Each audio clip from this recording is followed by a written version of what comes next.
When it comes to pluses for the Nintendo Wii, one of the most obvious is the Virtual Console. I mean, you've got hundreds of games from multiple systems in the past, many of which are really good and many of which modern gamers have probably not played before. But however, many of the reasons why these games are loved so much is due to the beloved thing called nostalgia, which has been blinding gamers from logic for many, many years. I've downloaded a lot of old games that are highly acclaimed, and they really just don't stack up at all, really. So this is my list of top 5 Virtual Console disappointments. The games that were just the most disappointing for me to play, plus one honorable mention. So, with that said, let's start the countdown.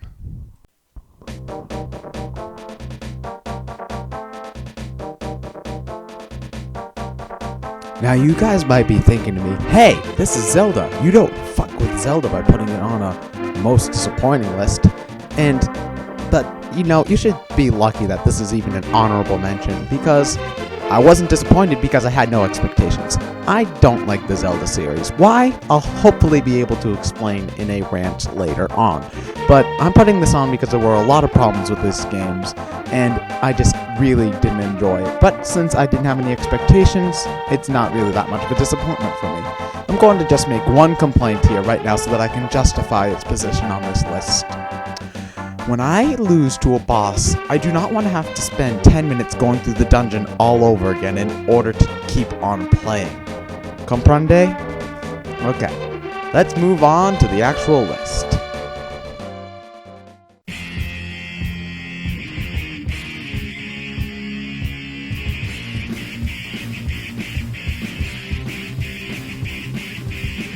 Okay. Before you freak out at me, this game really isn't bad, okay? It's just a disappointment, for me specifically.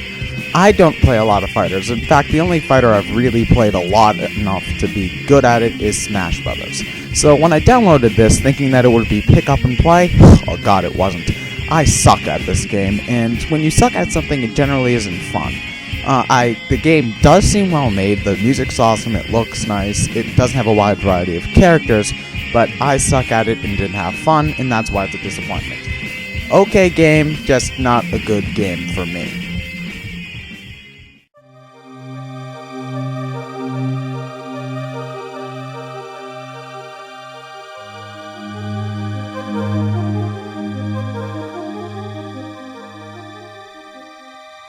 When I played Donkey Kong Country, I really just didn't have fun, and that's the most important thing about a platformer is fun. There's always something about a platformer that makes it special, like Sonic is fast, Mario has great level design, always, Banjo-Tooie has an incredibly cool personality, but when it comes to Donkey Kong Country, there just wasn't anything special about it, that little spark that made a platformer so great, and I guess that's why it's a disappointment. It's a very polished game, and it's not bad per se, but it's just a disappointment because I didn't have that platformer feel.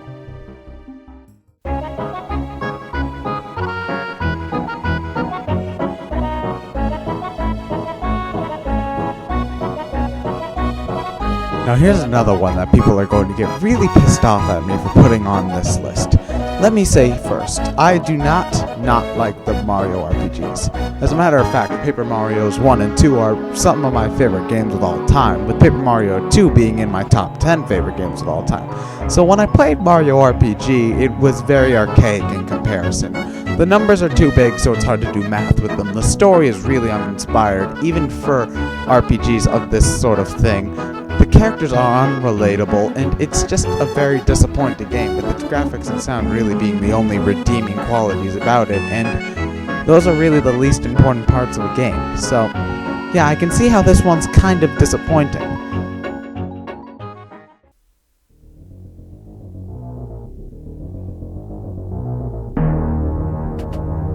Oh boy, I'm getting killed for this one. Super Metroid is considered one of the best games of all time, so the fact that I'm bitching about it is pretty bad.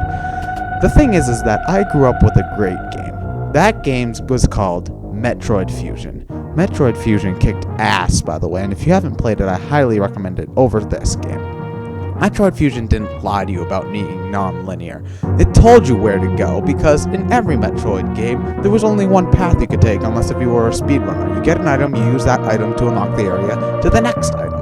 Metroid Fusion, they cut out all the crap about you being lost, and they just get the fun part. How do you get there as opposed to where do you go? They cut out all the frustration from it. So that's why the new Metroid games are better. So when you go back to the old games and you're wandering around for hours not knowing what the hell to do, you get pretty frustrated. And frustration is a big disappointment in a game which is highly considered to be one of the best of all time.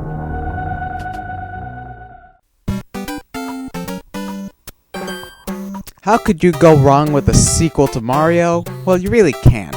But you can make it a lot less inspired than people make it out to be. Super Mario Bros. 3 is loved by everyone, and I don't see why it really isn't that great. I don't get it. Why do people love this game so much? There's nothing really that unique about it. Sure, the level design is a bit more intuitive than the original Super Mario Bros., but really, how is it better? I do not get it. The gameplay is exactly the same, and the power-ups really aren't that great either. You've got Super Mario World, which is basically Super Mario Bros. 3 if it were better than what it is. I can understand if people like it as a game, I really can, but it is not the best game on the NES. I prefer to play Excitebike over this, and that's no lie. So, if it's considered the best game on the NES and I'm not having the most amazing time of my life with it, then it's kind of a disappointment.